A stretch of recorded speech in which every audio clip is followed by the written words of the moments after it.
यहां पर देखिए इस केस में क्या होगा, आई की वैल्यू स्टार्टिंग में, यहां पर देखिए हमारे पास कितने वेरिएबल हैं, पहला वेरिएबल हमने लिखा आई, अगला वेरिएबल है हमारे पास सम, हमारे पास दो वेरिएबल हैं। अब देखते हैं कि किस तरह से हमारे वेरिएबल्स मॉडिफाई होते हैं। सबसे पहले कंट्रोल यहां पर आएगा, प्रोग्राम का कंट्रोल, उसका कंट्रोल जाएगा यहां पर, तो यहां पर चेक होगा कि आई की वैल्यू स्टार्टिंग में कितनी हो गई 1, सम की वैल्यू स्टार्टिंग में कितनी है 0। तो यहां पर क्या चेक होगा 1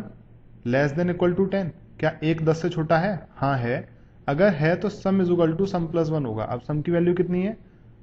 अब यहां पर जो सम की वैल्यू कितनी है 0 प्लस आई की वैल्यू कितनी है 1, तो 1 किसकी वैल्यू हो गई सम की, तो सम की वैल्यू 0 से हटके अब कितनी हो गई 1, आई की वैल्यू कितनी है अभी 1 है। नेक्स्ट टाइम में I is equal to I plus 1 किया, तो आई की वैल्यू कितनी है 1 प्लस 1, तो आई की वैल्यू कितनी हो गई अब 2,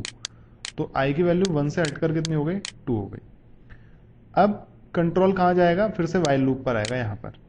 फिर से चेक करेगा condition I less than is equal to 10, अब आई की वैल्यू कितनी है 2, तो क्या 2 less than is equal to 10 है, हाँ है, फिर से गया sum is equal to sum plus I, तो सम की वैल्यू अब कितनी है 1, तो यहाँ पर 1 हुआ, प्लस आई की वैल्यू कितनी है 2, तो 1 प्लस 2 इज इक्वल टू कितना हो गया 3 हो गया। तो इस तरह से यहाँ पर देखिए सम की वैल्यू ऐड हो गई, सम की जो वैल्यू है वो चेंज हुई और कितनी हो गई, जितना 1 प्लस 2 होता है, हमें जो रिजल्ट चाहिए plus 3 plus 4 plus 5 up to 9 तक हमें ये रिजल्ट चाहिए। फिर नीचे गया I is equal to I plus 1 किया, तो आई की वैल्यू कितनी है 2, तो अब आई की वैल्यू कितनी हो गई 2 प्लस 1 इज इक्वल टू 3, तो आई की वैल्यू कितनी हो गई 3 हो गई। चेक किया वापस, क्या 3 less than is equal to 10 है, हाँ है, फिर से सम की वैल्यू को अपडेट किया किसको, सम प्लस आई से, तो सम की वैल्यू कितनी है इस समय 3, आई की वैल्यू कितनी है 3, तो सम की वैल्यू कितनी हो गई 3 प्लस 3 6। तो इस तरह से आप देख रहे हैं कि हर बार हमारे पास एडिशन आ रहा है, अभी तक हम इन तीन का एडिशन ला चुके हैं, 6 हो चुका है। नेक्स्ट टाइम में क्या होगा, आई की वैल्यू 4 होगी और 6 प्लस 4 सम की वैल्यू हो जाएगी 10, फिर से नेक्स्ट टाइम में आई की वैल्यू 5 होगी और सम की वैल्यू 15 हो जाएगी, फिर आई की वैल्यू 6 होगी और सम की वैल्यू 21 हो जाएगी,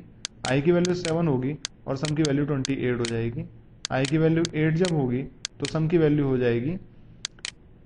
36, जब आई की वैल्यू होगी 9 तो सम की वैल्यू हो जाएगी 36 में 9 जोड़ने पर जो आएगा 45,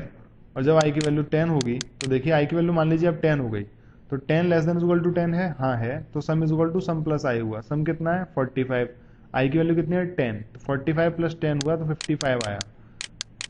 55 किसकी वैल्यू हो गई सम की, I is equal to I plus 1 हुआ, आई की वैल्यू कितनी हो गई 11, तो आई की वैल्यू 10 से 11 हो गई। तो जब यहाँ पर चेक होगा अब 11 लेस देन इक्वल टू 10 नहीं, तो कंडीशन कैसी हो गई फॉल्स, तो जब कंडीशन फॉल्स होगी तो वाइल लूप से डायरेक्ट कहाँ जंप करेगा गेट ch पर, स्क्रीन को रोकेगा और आपको जो मिलेगा, अभी देखिए आपने कुछ प्रिंट नहीं कराया, तो सम की वैल्यू लास्ट में कितनी हो चुकी होगी 55। तो अगर हम यहाँ पर वाइल लूप से ठीक निकलने के बाद यहाँ पर अगर प्रिंट एफ स्टेटमेंट लिखते हैं तो हमारी वैल्यू प्रिंट हो जाएगी सम की वैल्यू। तो आइए करके देखते हैं इस चीज को।